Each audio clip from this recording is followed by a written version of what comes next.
বিশ্বাস করেন শুধু টাকা বাঁচানোর জন্য এখানে 5 এর বদল বাঁশ দিয়েছি। এখানে মাঝখানে একটা বাল্ব লাগিয়েছি। আসসালামু আলাইকুম গাইস। আজকে আমি দেখাবো কিভাবে একদম কম টাকার মধ্যে নিজে কোয়েল পাখির জন্য একটি খাঁচা তৈরি করলাম। এখানে যে কাঠের ফ্রেমটা দেখতেছেন, এখানে আমি ৳৬০০ কাঠ কিনে এনে এই ফ্রেমটি তৈরি করেছি। গুণ পোকা থেকে বাঁচার জন্য এখানে কেরোসিন তেল আর মুড়ি ব্যবহার করেছি।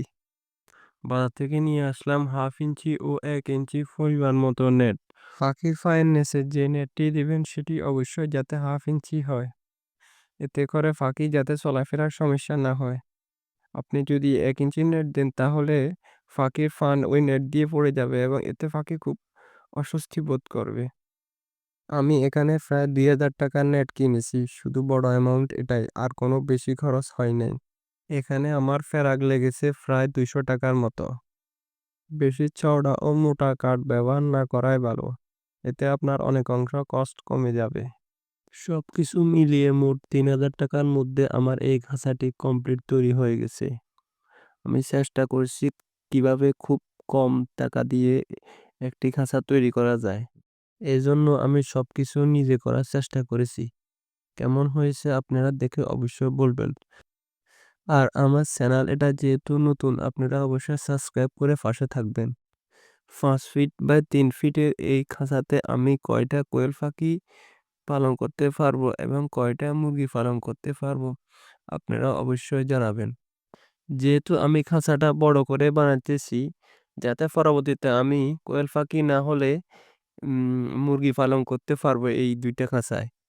শীতকালে পাখি ঠান্ডা থেকে বাঁচতে আমি মাঝখানে একটা বাল্বের লাইনের ব্যবস্থা করেছি, যাতে পাখিগুলো হিটের মাধ্যমে ভালো থাকে। লিটার থেকে খাঁচায় পালনে একটা সুবিধা হলো খাঁচায় রোগবালাই কম হয় এবং একই জায়গায় খাঁচায় অনেকগুলা পাখি পালন করা যায়, যেটা লিটারে পালন করা যায় না। যেহেতু এখন বর্ষাকাল না, তাই আমি উপরে কোনো টিনের ব্যবস্থা করি নাই। পরবর্তীতে অবশ্যই টিন দিয়ে দিব। কাঠ নির্বাচনের সময় আপনি অবশ্যই খুঁটিগুলো 2 ইঞ্চি বাই 2 ইঞ্চি রাখার চেষ্টা করবেন। আর বাকিগুলো 2 ইঞ্চি বা 1 ইঞ্চি রাখার চেষ্টা করবেন। তাহলে বেশি কাঠ লাগবে না এবং সহজেই কম খরচেই আপনার কোয়েল পাখির বাসা তৈরি করা কমপ্লিট হয়ে যাবে। তো আমি এখানে যে 4 টা মেইন খুঁটি আছে এগুলা 2 ইঞ্চি বাই 2 ইঞ্চি ব্যবহার করেছি। আর বাকি সবগুলো কাঠ 2 ইঞ্চি বা 1 ইঞ্চি ব্যবহার করেছি। এই যে অবশেষে ফাইনাল লুক হচ্ছে এটা। মাঝখানে আমি খাবার পাত্র এবং পানির পাত্রটা পাশে দিয়েছি, যাতে আমার কষ্ট আরো কম পড়ে। দেখেই বলুন কেমন হয়েছে? আশা করি ভালো লাগবে সবার। আর যেহেতু আমার চ্যানেলটা নতুন, আমি আবারও বলছি সবাই সাবস্ক্রাইব করে পাশে থাকুন। খোদা হাফেজ।